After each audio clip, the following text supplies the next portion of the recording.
एषा सा आगता या गद्यपाठाला, चौथ्या गद्यपाठाला आज आपण सुरुवात करणार आहोत. मित्रहो, हा जो पाठ आहे एषा सा आगता, हा मृच्छकटिक या प्रख्यात संस्कृत नाटकाच्या 5व्या अंकातनं घेतलेला आहे. मृच्छकटिकाचे नाटककार आहेत शूद्रक. आणि मृच्छकटिक ह्याला हे नाटक आहे त्यापेक्षा नाटकाचा एक प्रकार म्हणजे रूपकाचा एक प्रकार प्रकरण आहे. ते 10 अंकाचं प्रकरण आहे. आणि या नाटकाचा जो नायक आहे तो आहे चारुदत्त. चारुदत्त हा ब्राह्मण आहे, व्यापारी आहे आणि अनेक दानं दिल्यामुळे तो सध्या निर्धन आहे. आणि या प्रकरण रूपकाची नायिका आहे नगरगणिका वसंतसेना. आता तुम्हाला जो भाग दिलेला आहे तो साधारणतः असा आहे की त्याचं जर पार्श्वभूमी आपण पाहायची झाली तर आपण असं बघतो की वसंतसेना ही काही कारणास्तव चारुदत्ताच्या घरामध्ये शिरते आणि अंधार झाल्यामुळे ती आपले सोन्याचे दागिने तिथे ठेवून आपल्या घरी जाते आणि मग ते दागिने नंतर चोरीला जातात. आता ते विश्वासाने ठेवलेले दागिने चोरीला जातात म्हणून चारुदत्त हा आपल्या पत्नीची एक रत्नावली आहे ती वसंतसेनेकडे पाठवतो आणि विदूषकाजवळ ती रत्नावली तो देतो आणि ती देण्यासाठी आमच्याकडे ठेवलेले तुमचे दागिने सुवर्णाची जे आहे ते चोरीला गेलेलं आहे आणि म्हणून तुम्ही ह्या रत्नावलीचा स्वीकार करा असं सांगून तो विदूषकाला पाठवतो. विदूषक तिथून परत आला आहे आणि इथपासूनचा पाठ तुम्हाला आहे. विदूषकाबरोबर एक निरोप वसंतसेना पाठवते आणि ती म्हणजे संध्याकाळी ती चारुदत्ताला भेटायला येते आहे, हा तो निरोप आहे. आता वसंतसेनेचं म्हणजे वसंतसेना ही नगरगणिका असली तरी अत्यंत सद्गुणी अशी ती नगरगणिका आहे आणि चारुदत्ताच्या गुणांवर ती लुब्ध होते आणि नगरगणिका असूनही ती सद्गुणी असल्यामुळे चारुदत्ताचं मन तिच्याकडे आकर्षित होतं. तर अशा या परिस्थितीच्या वरचा हा पाठ आहे. हा पाठ विनोदी आहे. याच्यामध्ये विदूषक आणि चेट म्हणजे वसंतसेनेचा जो दास आहे या दोघांच्या संवादातून विनोदी संभाषणाचा एक नमुना संस्कृत नाटकांमधला आपल्याला पाहायला मिळतो.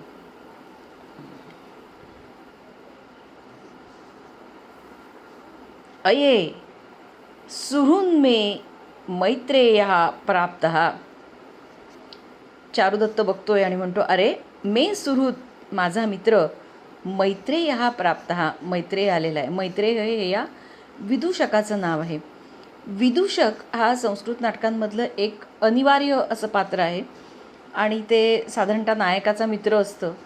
ते ब्राह्मण असतं पण काहीही शिक्षण नसल्यामुळे मूर्खपणा करणं किंवा त्याच्यामध्ये काही अशा शारीरिक व्यंग्य असतं त्यामुळे त्याच्याकडे बघून हसू येतं.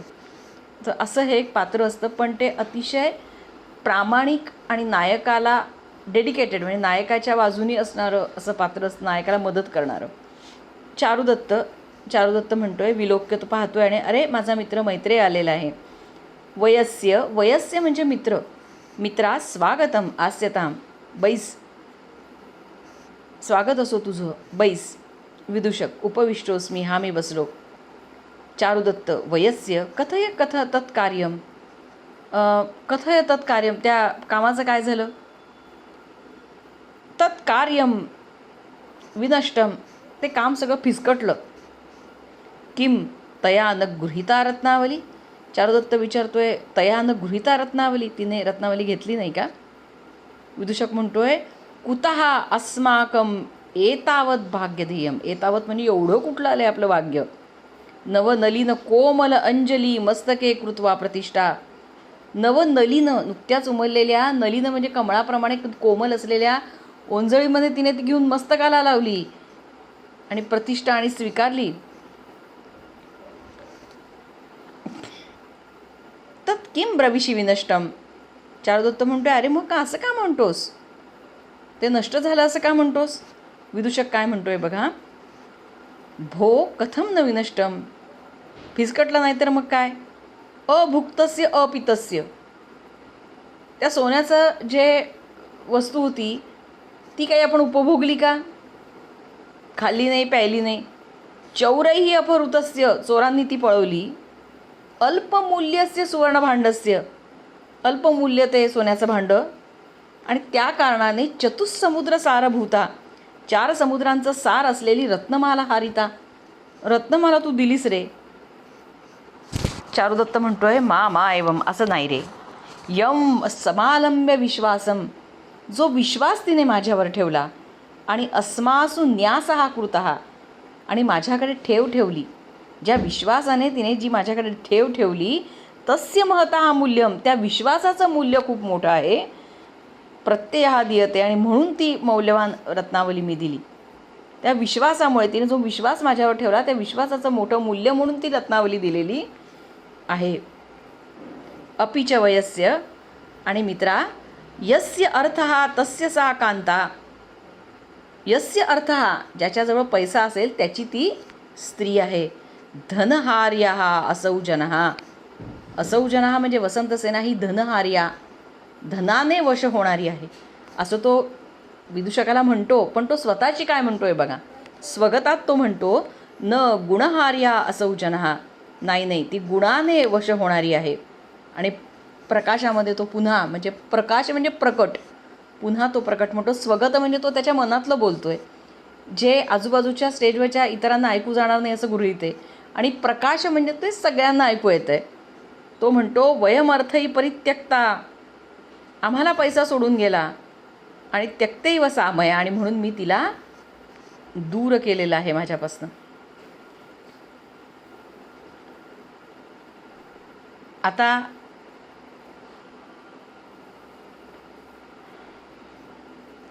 विदूषकाचं वाक्य बघा.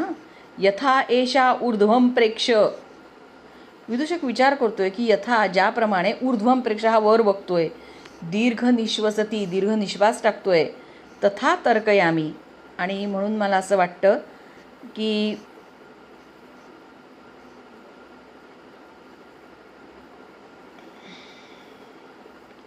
काय वाटतंय त्याला. मया विनिवार्यमाणस्य.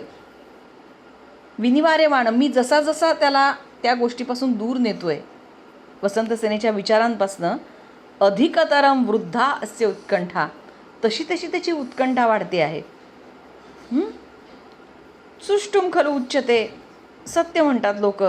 कामो वामहा. काम हा प्रतिकूल असतो. प्रेमाची भावना ही परिस्थितीच्या प्रतिकूल असते. भो वयस्य. अरे मित्रा भणितम तया. ती मला म्हणाली भण चारुदत्तम. चारुदत्ताला सांगा अद्य प्रदोषे मया अत्र आगंतव्यम. संध्याकाळी सूर्यास्ताच्या नंतर मी तुम्हाला तिथे भेटायला येईन. तर्कयामी. यावरून मला असं वाटतंय की रत्नावल्या अपरितुष्टा. रत्नावलीने तिचं समाधान झालेलं नाही आहे. अपरम याचितुम आगता. आगमिष्यती. दुसरंच काहीतरी तिला मागायचं आहे असं मला वाटतं. चारुदत्त म्हणतो वयस्य आगच्छतु. येऊ दे.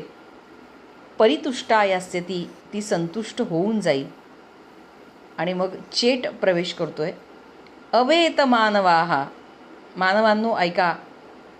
आता हा जो चेट आहे हा वसंतसेनेचा दास आहे, म्हणजे तिच्याकडचा सेवक आहे तो. आणि तो ती आल्याची वार्ता घेऊन आलेला आहे. आणि चेट काय म्हणतोय बघा. यथा यथा वर्षती अभ्रखंडम. अभ्रखंड म्हणजे मेघातून जसा जसा पाऊस पडतोय खूप जोरात, तथा तथा तिम्यती पुष्टचर्म. तसं माझी पाठ जी आहे ती ओली होती आहे, कातडी ओली होती आहे माझी. आणि यथा यथा लगती शीतवातः. आणि जसा थंड वारा लागतोय, तथा तथा वेपते मे हृदयम. तसं माझं हृदयाचा थरकाप उडतो आहे. वंशम वादयामी सप्तछिद्रम सुशब्दम. वंश म्हणजे बासरी. सप्तछिद्रम सुशब्दम. 7 छिद्र असणारी सुंदर आवाज करणारी वंश म्हणजे बासरी मी वाजवतो. वीणा वादयामी. आणि 7 तारांनी आवाज करणारी सप्ततंत्री. तंत्री म्हणजे तार. 7 तारांनी आवाज करणारी वीणा देखील मी वाजवतो. गीतम गायामी गर्धभस्य अनुरूपम, गाढवाच्या अनुरूप असं गाढवासारखं गाणं म्हणतो मी. आणि गाणे मे गाणे, माझ्या गाण्या म्हणजे मी असं माझ्या गाण्यापुढे तुंबरू नारद हवा को. तुंबरी आणि नारद कोण आहेत? तुंबरू आणि नारद हे गाण्यामध्ये निपुण असे समजले जातात. आणि तो म्हणतो की माझ्या गाण्याच्या पुढे तुंबरू आणि नारद म्हणजे कोणीच नाही आहे.